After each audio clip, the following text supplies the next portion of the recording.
Awesome. Great. My name's Dave Wentworth, and we're going to go off to the Marquesas Islands. I'll just get back to that first slide so you can see it for a moment. We're going to go to the Marquesas Islands and we're going to take a trip there on the Aranui. It's the ship that you see behind us. It is an important part of the journey. This isn't just about the destination, but the way we get there. I went on this trip earlier this year, February into March. It's a 2-week trip, so the pictures you're going to see today are my pictures and from fairly recent.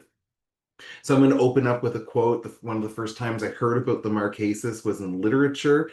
Herman Melville had spent time there, and he writes, "Hurrah, my lads, it's a settled thing. Next week we shape our course to the Marquesas. What strange visions of outlandish things does the very name spirit up?" So this is a land that has a tradition in seafaring. It's surrounded by ocean, and a lot of explorers, a lot of curious souls, artists, creator types, anthropologists, we've all found our way to the Marquesas, yet I don't think it's a place a lot of people know about. A little bit about me. My name is Dave Wentworth. I am a former board member of the Moose Jaw Museum and Art Gallery, and I love doing these presentations coming to you virtually from my office. I have 16 years professionally as a travel agent, and if you're a numbers person, that's like 32,000 hours of experience. And a few more numbers. I've been to 45 countries and I have sites on all 7 continents. I'm going to Antarctica next month, and I'll be talking about that here again soon. I love travel in small batches, and what I mean by that is small group tour experiences, connecting people with those, or journeys on small ship cruises. Smaller experiences, in my experience, in my belief, get you to places that larger ones simply cannot touch on. And today's journey on the Aranui 5 out to Marquesas Islands is a perfect example of that. Number one in all the realm, that's for you Game of Thrones lovers. A little bit of a map to show us where we're off to today. On the left is a broader map of the South Pacific, of Oceania, and the area in white is French Polynesia. And then on the right, a closer look at French Polynesia. French Polynesia has 5 groups of islands, and we're going to start today on the main island, which is Papeete. And then we're going to go out to the Tuamotu Islands, out to the Marquesas Islands, and then we're going to come back to the Tuamotu Islands before coming back to the Society Islands. So I did 3 of the groups. The other groups out there are the Gambier Islands out in the east and the Austral Islands out in the south. And a bit more just about, I find the geography so interesting. So this is a picture from one of the lectures we had on board, Polynésie Française. This is a French-speaking destination to any Francophiles, any French language lovers out in the audience today. This area is like 5 million square kilometers, and yet there's really not a lot of land. A lot of those square kilometers are spread out over vast amounts of the South Pacific. Again, the 5 archipelagos that I identified to you, of these, there's 118 islands. They have 3 borders with other countries. 280,000 people live there, and there are 48 communes, inhabited places. When we get out to the Marquesas Islands, I believe there's maybe about 10,000 people, if that, in all of the Marquesas Islands. They are considered to be some of the remotest islands in the world, and that's kind of what drew me to it. I always like to let people know how I got to a destination. This one started off by getting to Tahiti. I had to fly to Tahiti, and I did that by going through Los Angeles, and I flew on their national airline, Air Tahiti Nui. Wonderful airline. It was about an 8.5 hour flight, and so it really wasn't that bad. It kind of reminded me of flying to Europe. And there's other routes that can exist as well. San Francisco, Seattle, Honolulu. At the moment, we lack a flight from Canada directly to French Polynesia. That would be a great flight for us to get on board. But as a Canadian, it's really easy to go there. You can visit French Polynesia without a visa. You can just fly in with your passport right into the one international airport, Papeete Fa'a'a Airport. And there's my passport stamps. Interesting, you can again see the French European influence, but outre-mer, overseas. And a look at the itinerary for the exact sailing that I did and what we're going to do on our journey. Starting in Tahiti, heading out through the Tuamotus, we have a what sailors would call a refreshment stop, a little bit of land before back on the water out to the Marquesas. In total, it's like almost 2 days of sailing to go from Tahiti out to the Marquesas Islands. And if you were to switch it up and fly, it's still like a 3.5 hour flight to get from Tahiti out to the Marquesas Islands. So again, when we talk about these islands being some of the most remote islands in the world, it's true what we say. And then we sailed through all of the Marquesas Islands that are inhabited. And then we came back, stopping in the Tuamotus, stopping in Bora Bora. That's a name that often you hear about in luxury travel. It's gorgeous. And then, of course, coming back to Tahiti. So that's the journey that we're going to go on today. And the ship that is going to take us there, this is like one of my most favorite things to book as a travel agent, but also probably one of the best things I've ever done as a traveler, is the Aranui. This is the Aranui 5. And it has a passenger capacity of approximately 206, so just a little bit over 200 people. And it has a crew of 64 people that are predominantly of Marquesian, Polynesian background.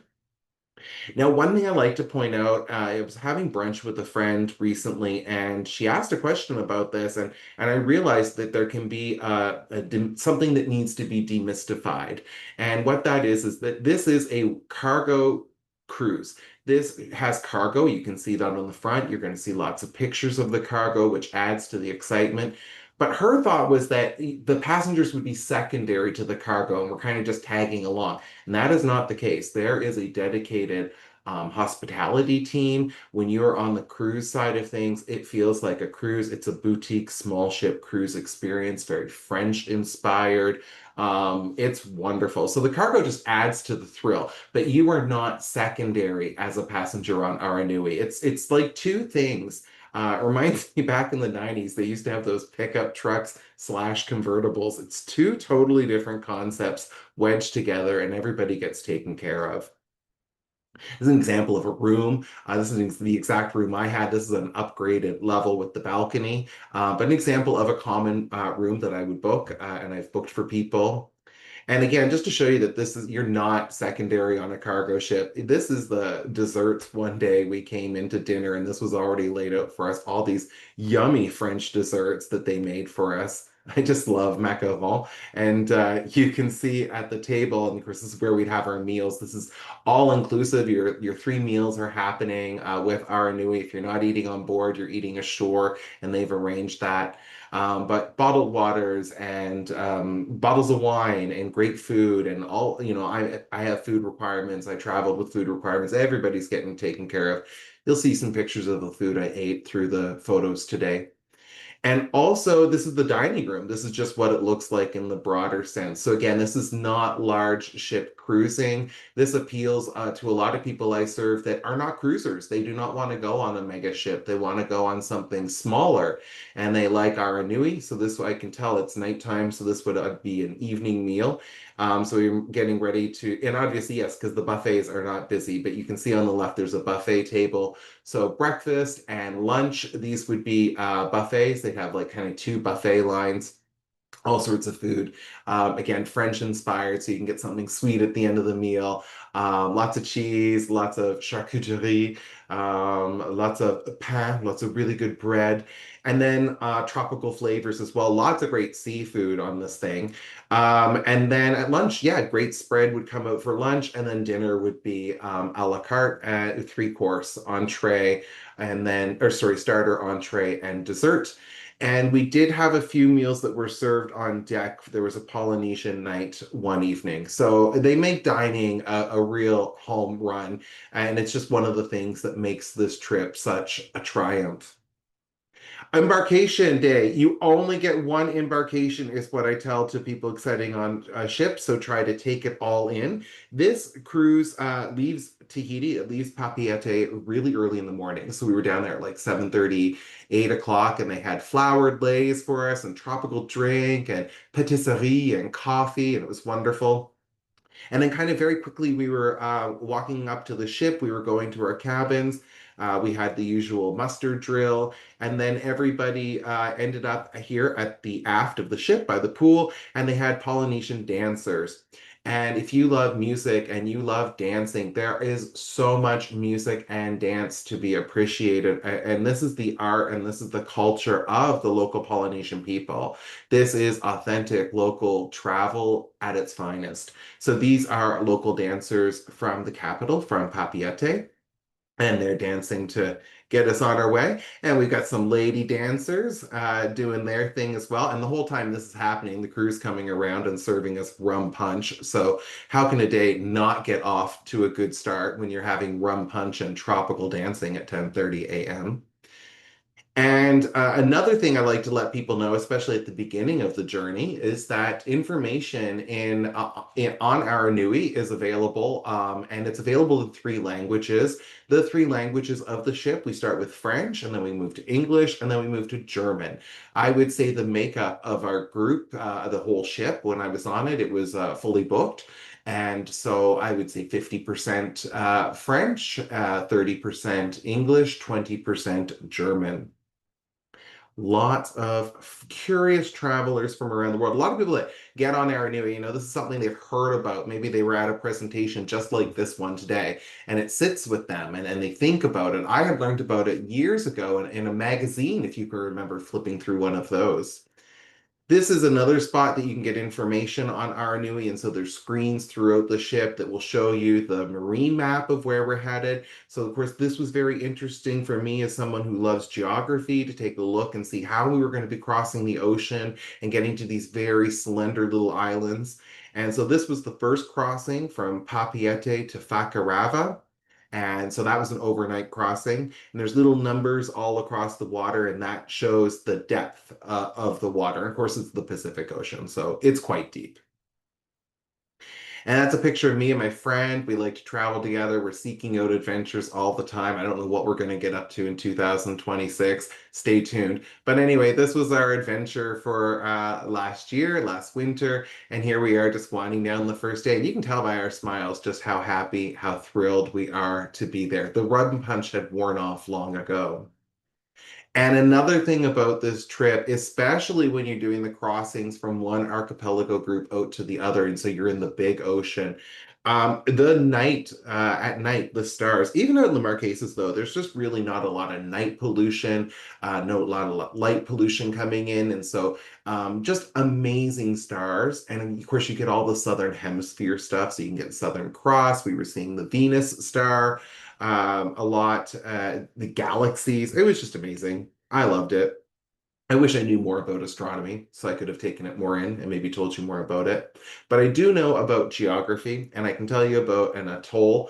That's really special. And so the first island we hit was the Fakarava Atoll. And atoll is land that is very thin. You can see we are able to look right across this island. There's not a lot to it. And atolls are kind of just breaking out through the water. So that's pushing up. And so if you think of the caldera of a volcano, that's what makes these exquisite little lagoons that we're sitting in on the other side. That's the open South Pacific. And of course, we're headed to the Marquesas Islands, and the Marquesas Islands are the backbone of today's presentation. And it's worth pointing out that the Marquesas are the oldest islands in all of French Polynesia. And by that, I mean the oldest, geologically speaking, they are over 1 million years old. And so they are not little tiny atolls that are basically just poking out of the water. They have poked out a long time ago and they have risen, and you will see cliffs and spires and just a totally different geography. So anyhow, just appreciate the atoll here because we're only going to see this feature on the way out to the Marquesas. We got off and it was a Sunday. There was like everybody was closed. You could hear the sounds of hymns. There's a few churches. This is a very religious group of people. They're very into their faith. And so Sunday basically meant that we were secondary today to their religion. And so we were fine with that because you just want to walk around Fakarava. But this little gas station, it just reminded me of Corner Gas, South Pacific. Here we are in the middle of nowhere. And on this island, as you're walking along, and I would say maybe it was about, I don't know, a kilometer or two of walking down the length of it, there's this wharf, this pier in behind me. You can just see how dazzling the water is. We're going to get a look at that up close and personal in just a moment. But that's a pearl farm. And so actually that's when you walk out here to the end of the wharf and you can see these ropes that are going down and the pearls attached to that. And again, I don't know a lot about pearl aquaculture, so I can't explain that in depth. I can just say that it's really cool to see this and the clarity of the water. I mean, that's just like a jewel. I've never seen water like this in my lifetime. And another cool thing is we were walking back, there was a nurse shark swimming right there in the lagoon. And I mean, I've always believed that sharks, you don't want to see one of those in the water, but they had told us that the ones in the Tuamotus, the nurse sharks, they're not apex predators, so they're not going to attack you. I was fine just seeing it from the wharf. There's another picture. Again, you can see the clarity of that water, see straight down there. And then as we're leaving, I just wanted to show the nautical map as we're pulling out of Fakarava Atoll. So you can see we have to kind of come around this little ribbon of land and go out and around and sail all the way to Nukuhiva, which is the first island in the Marquesas. That's my dessert that night. Again, the food was amazing. This was a pineapple carpaccio. And so what we're looking at is a coconut sorbet. And of course, that's made with island coconut and then pineapple locally sourced, and it's thinly sliced and grilled and just served and plated so beautifully. Just nothing better than when simple flavors go together and are done so well, like this dish shows us. And another cool thing, so here we are on the sea day. So there's a full sea day as you're going from Fakarava out to Nukuhiva. But a cool thing about Aranui is that in the summer of 2024, Paris hosted the Olympics, and for the surfing competition, they staged that in Tahiti. And I don't want to be wrong, but I do believe I read somewhere down there that that was a world record for the furthest a sport had ever been played from its host venue. But of course, if you've been to Paris, there's not really great surfing up and down the Seine. So of course, they took it to French Polynesia. And logistically, they needed an Olympic village. Where are you going to stage one of those? Well, Aranui stepped in. Aranui for a few days became a floating Olympic village for all the athletes and all the people that needed to go down there while the surfing was conducted. And they're really proud about that, as they should be. So you see the Olympics behind me and they have it down in the reception area. And yeah, just they love that the Olympics came to French Polynesia. Another thing that they do on the sea days to keep you entertained, keep you interested, is lectures.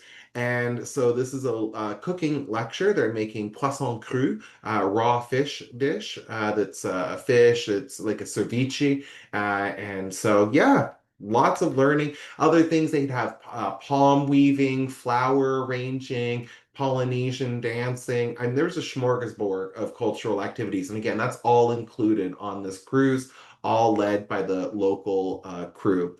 And then just watching the sunset as we conclude our sea day. There's a pool there on Aranui, of course, some sun chairs, so you can enjoy that. But beautiful, beautiful sunsets down there. Red sky at night, sailor's delight is what my nanny said. Speaking of being a sailor, here I am inside the bridge. There's an open bridge policy on Aranui. That doesn't mean you can go on the bridge at all times. Sometimes they are doing sailing, but otherwise, you're welcome to knock on the door and come in. And I certainly came in and made myself at home. And this was as we were arriving in Nukuhiva. This was what it was all about for me. I have never wanted to go to a place as badly as I wanted to go to Nukuhiva. And I'm sure at one point or another you've seen the show Survivor, and it's been on for a long time. It filmed in Nukuhiva, and that aired in 2002. And and when I saw that on television, I was a university student at the time, but it just gave me total wanderlust, the desire to go and see a place that I had seen on television. I had wanted to go and see Nukuhiva because it looked so beautiful, the geography, the culture, the tropical setting. It was everything that, well, Canada is not during the winter. So anyhow, here's another picture of Nukuhiva. And I wanted to show you this one because I was just talking about the atolls and how those are so flat and how the Marquesas Island group are different geologically. They have risen up, and you can see these mountains, and they create valleys in between. And during older times, that's where different tribal groups would live. They would each have their valleys. And on the screens, when you're in port, they show the map of the island. So this was our arrival map of Nukuhiva, but I'm showing it to you today as well to see that it is very mountainous. And as we go around the island, we can see all the bays are named. There's little tiny communities in each of the bays. But it's a very, very hilly island. And I've got some pictures of what it was like driving around. Again, all activities are included on our new, so everything you see me doing in Nukuhiva today, that's just included in your fare. Here I am getting off, and one thing that becomes cool and thematic on this journey is that these places don't necessarily have ports for cruise ships. This is a cargo port. This is where they are getting their supplies once a fortnight. And what was interesting was we were on the first departure of the year, the first departure of 2025. And so it had been in getting refitted and just repairs for the 6 weeks beforehand. So these people hadn't seen the ship for about 6, 7 weeks. So when we came, it was very overdue. Lots of cargo, lots of people coming down. They're doing their thing. Another thing you're going to see in the Marquesas Islands, a lot of wild horses, especially on Nukuhiva, a lot of horses, people using the horses. And we were told by our guides that it's not uncommon for a person just to grab another person's horse if it's there and they need to hop on and ride some places. And so wild horses and horse riding has been popular in the Marquesas Islands for quite some time. Yellow buildings in French Polynesia are post offices. The post offices are excellent. I sent home postcards, and they only took a couple of weeks to arrive, which I thought was quite good considering how remote Nukuhiva and the Marquesas are. And I got my first tattoo in the Marquesas. I got myself stamped.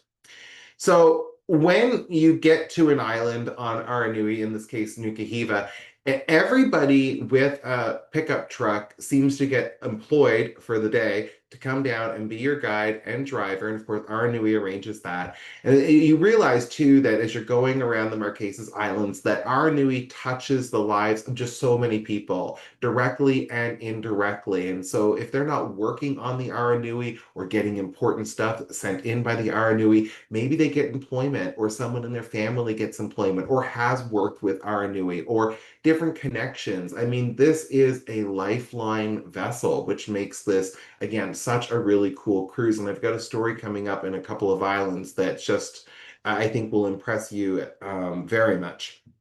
But this is just to show you that everybody gets involved when people come to an island. There's only about 2,000 people that live on Nukuhiva. And along the stops as well, there'll be craft markets that they'll take you to. So again, this is another way that local people, local artisans have a way to sell their goods to tourists. There's not a lot of visitors that come through. So when Aranui comes in, they want to show you what they've got. And this is a picture of the roads. This road to me looks like something you would see on a golf course, but yet this is the road getting around Nukuhiva. And I love the tall palm trees. There's something about a palm tree that just tells you you're not in Canada any longer. And this is my local guide, Sandrine. And she speaks French and English and, of course, Marquesian. And Marquesas has its own language, by the way, and it's also so far out from Tahiti. It's actually 30 minutes ahead, kind of like how Newfoundland has its own 30-minute offset. So, again, really great way to meet people that you might not get to connect with otherwise when you're on this cruise. This is a Tahua. I was so excited to go to the Tahua because it's where the merge happened on Survivor. But more significantly than that, a Tahua is a very important archaeological site, and our guides brought us here and they were explaining this to us. Here's another point of view on the Tahua. And in olden times, people would go here, and this is where sacrifices would occur.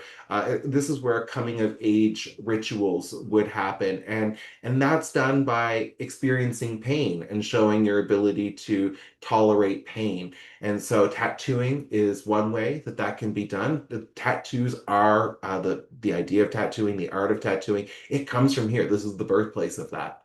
But also another ritual would be circumcision for boys to experience that and to go into manhood, to experience the pain and become men, and to do that at the Tahua. So that was really cool to go there, learn about that. This was another stop that we made on New Cahiva, and I just love showing this picture. I think this was after lunch. They took us after the Tahua. We had some lunch. We had some singing and some dancing.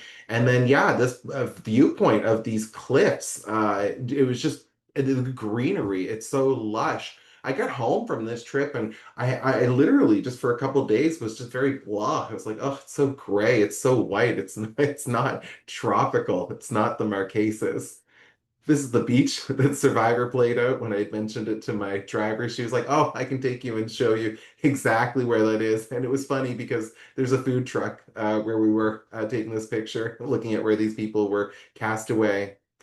And then when we went back to the ship, we had our meal, and that was that meal where I had shown you all those beautiful French patisserie and the macaron. And then afterwards, like I'm exhausted at this point, but our Nui just keeps the party going. They bring local dancers on from Nukuhiva, so this is that island's dance troupe. And this was one of my favorite dance troupes, and this is probably my favorite musical moment. The men do it's a haka, and if you've ever been to New Zealand or you've seen the Maori people, it's a war chant. It's designed to intimidate, and it's very impressive. And I'm here. This is my land. And but what I really loved were the women, and they would sing the bird dance, and it's very melodic, and it goes up and down like a bird, and it's just beautiful. It's just paradise. I loved it, and you can see by the smile on my face they actually allowed me to go up and they were all dancing together. Not sure why our picture didn't load for Uapua, but anyway, here's what Uapua looks like. This is the second island, so day 2 on the Marquesas Islands. Very sleepy little island, not a lot going on. This is the local post office if you need to send a letter. I think this is actually where I sent my postcards from. And you can get some tropical fruit while you're at it as well. This is the town hall of Uapua. You'll also see a lot of statues like the one here, patients. Yeah, perfect. So Uapua, there was people getting their goods in Uapua. That was really cool to see. And then we pick up and see the fruit display. So that was wonderful. Love that. And we got dancing in Uapua, and we got to see children do the dancing and singing here, which was kind of special. A lot of times it was just adults. And then back to the ship. I think most people did a hike. I had a special appointment. Our Nui has an onboard tattooist. This is Moana, our tattooist on board. He's also a server, so we spent a lot of time with Moana. But if you want to get a tattoo, you can speak to Moana and he'll do it. And he did this anchor behind my ear, and I had described to him I wanted something discreet, I wanted it hidden. I wanted something inspired by Jean-Paul Gaultier with a Marquesas twist. My exact words. And this is what he came up with. He free-handed that right on me, and I love it. I love that tattoo. And here we are leaving Uapua at the end of the day. Another beautiful sunset to conclude another day in the Marquesas Islands. And then the next day we're at Tahuada, and this was, I was mentioning earlier, just a very lovely story to tell you, and this is where that comes in. When we were sailing from Uapua to Tahuada, we could feel the ship was really going quickly. And it doesn't take long for word to get around on a small ship. And what was happening was Tahuada had lost electricity, and we had the only electrical generator in, like, I'm sure, a wide chunk of the South Pacific. And so we were rushing to bring them the goods, to bring them the generator. And towards the end of the evening, we had actually got to Tahuada, and we felt the ship slow down, and we could see the silhouette of the island. It was just plunged in total darkness and obscurity. And we could see they were sending drones out to the ship to guide it in, and we could see a few car lights, and that was all that was happening. By the time we woke up in the morning and we were ready to go in, the electricity had been installed. We had electrified the island, and the islanders were very excited to see us. We had to see the most tattooed guy on the island. They made a point of showing us him, especially after we got our tattoos. That was kind of cool. The kids, they actually opened up the elementary school, and the kids were playing music and instruments. You could buy some of these carvings. This was a guy on the cruise that we met from New York. I just loved him. I loved meeting him. Love moments, just seeing people. If it wasn't me experiencing interactions with, like in this case, the kids of this island, watching others, like it was just beautiful love on top of love. I think that's what Grace Jones says. But truly, the vibes here are just next level. This is it for Tahuada. This was one of the most, I think this was the second least populated island we went to, maybe a couple of hundred people here on this island.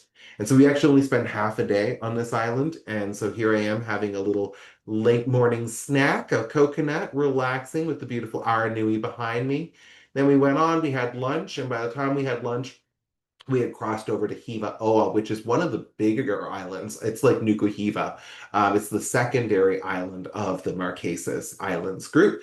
And but yet this is what the main road. I walked into town, and you can see there's not a lot here. This is the Arnui behind me as I was walking into town. This is where I was headed. Real important stop, the Paul Gauguin Museum. You may have heard of Paul Gauguin. He spent time in Marquesas, so that's another name that we can name drop. And you'll see in a moment the Belgian singer Jacques Brel, the guy from Kentucky, Heyerdahl. All of these people have spent time in the Marquesas Islands at one point or another.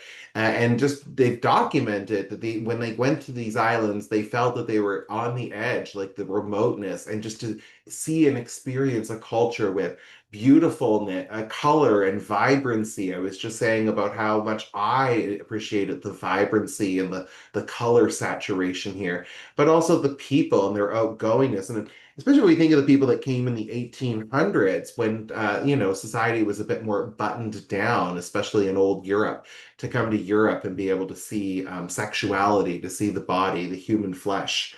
Very different, very seductive. And there is a seductive energy that just fills the air when you are traveling in French Polynesia. And we can see the theme of seduction continues here. This is the Maison de Jouir, the house of pleasure. And was Paul Gauguin's actual house of pleasure. And when you go up here, the artwork has a bit more of an erotic tone to it. You see his bed, and it's told that this is a place that he had a lot of lovely relations with the local islanders.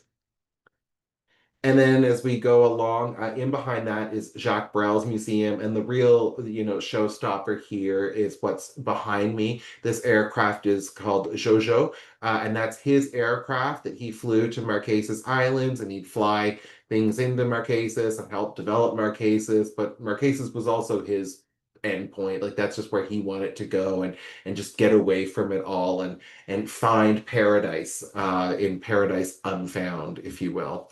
And yeah, Jojo brought him there.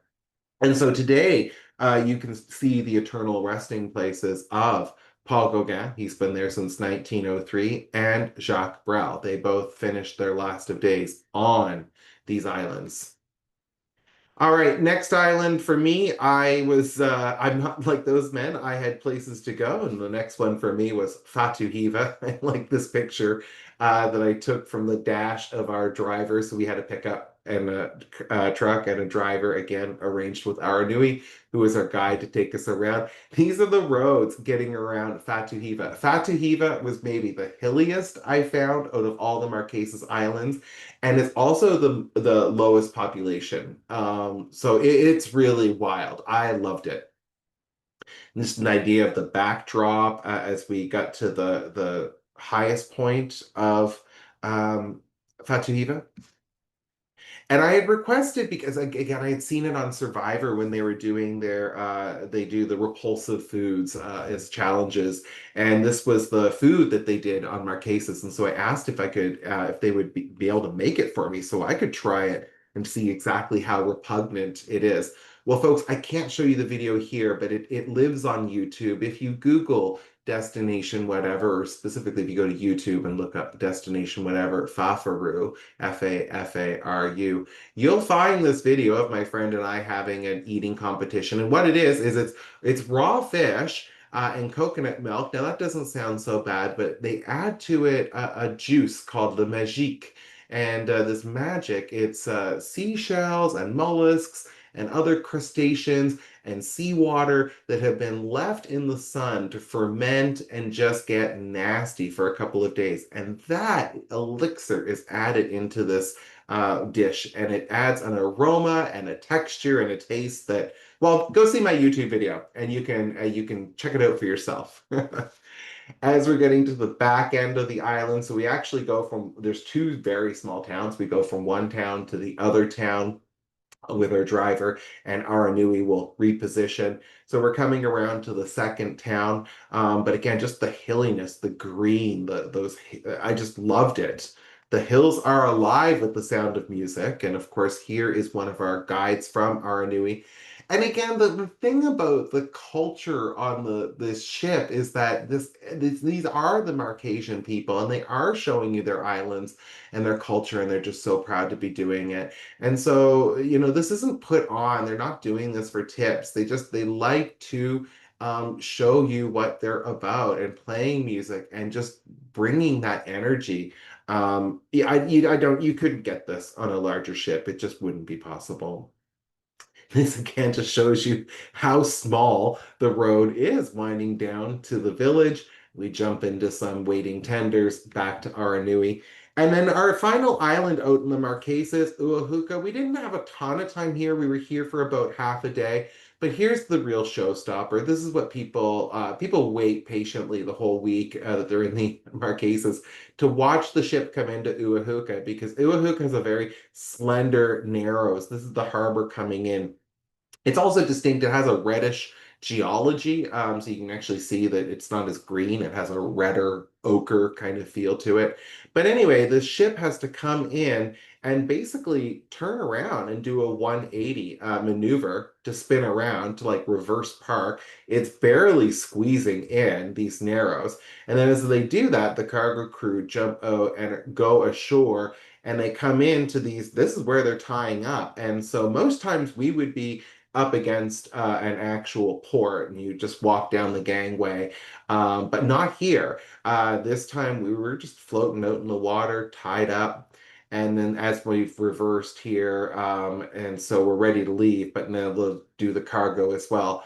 But yeah, anyway, people are just watching. This is all very early in the morning. This was just after daybreak. Anyhow, we were on that island for a few hours. More crafts, more villages, more palm trees. But we do have a sea day to bring us back to the Tuamotus. It is time to start heading back to civilization. So the refreshment stop here is half a day on Rongaroa. And you can see the palm trees here. This is about the width of this island as well. So this is an atoll as well. We're back in the Tuamotu groups. That beautiful electric water, that was just stunning. Again, there was some singing, there was some dancing. That's a great picture as we were leaving. That's the airport if in behind. So you can, of course, fly to these little islands. But again, it goes to show you just how slender these little ribbon islands are. And another island that a lot of people lust for is Bora Bora. Just the name itself just screams lifestyles of the rich and famous and luxury and beauty and Marlon Brando and the Blue Lagoon, all those things. So here was my moment. It is a place where pearls, you can buy pearls. If you want to spend thousands of dollars on pearls, you can do that in Bora Bora. So earlier I showed you pearl cultivation. Here's pearls at the retail level. So this was just very interesting. We were able to go in and the clerk spent time with us, educating us about pearls, the different sizes, the different millimeters, the colors of pearls. I didn't know you could learn so much about pearls. I love these, the black pearls. I love how they're laid to look like waves on the water well outside of my budget. I could go back on Aranui for what that pearl necklace would cost. And then after that, it's back onto the tenders, these ships that Aranui would buzz us around. We buzz across the Bora Bora Lagoon. Again, just look at that water, look at the hill behind that. While I was doing the pearls, my friend went swimming with manta rays. There's just so many things that you could do. We were trying to do a helicopter ride on the island, but unfortunately it was too windy. It wasn't available for us. But yeah, we end up on a Motu. I'm here on a Motu. That's Motu. And a Motu is a small little breakaway of the island. It's like a little sandbar. And so this is where we had lunch and we had free time and you could just do beach. They had food. So our knew we brought lunch on the island. And so yeah, it was like a barbecue, salad, spread, soft drinks, wine, whatever you want. And then as we come back and we wind down, a final sunset as we look at the South Pacific. A final sunset because Bora Bora is the last stop. The cruise ends the next morning. You're back in Papeete. You disembark in the morning. So just as I finish, I have one slide just about me, who I am, in case you were late to the Zoom or the presentation at the Museum and Art Gallery. My name's Dave Wentworth. I specialize in adventures that don't come in bulk. So small group tours, small ship cruises, and travel with the whatever factor. So you can find me on my website, destinationwhatever.com. I'm pictured there at Lake Bled, Slovenia. I was just over there last month checking that out. Great destination. But for now, I just would like to thank everybody for your attendance and your attention. If you have any questions, it's difficult to get to those on Zoom, but if you want to reach out on my website, you can send me a question about anything Aranui related. I love talking about it. And so again, thank you to the audience and to the museum, Moose Jaw Museum and Art Gallery for making the place for today. I will finish with the Tahitian word for thank you. In the Tahitian language, we would say maruru. So maruru, everybody. This has been my presentation on Aranui.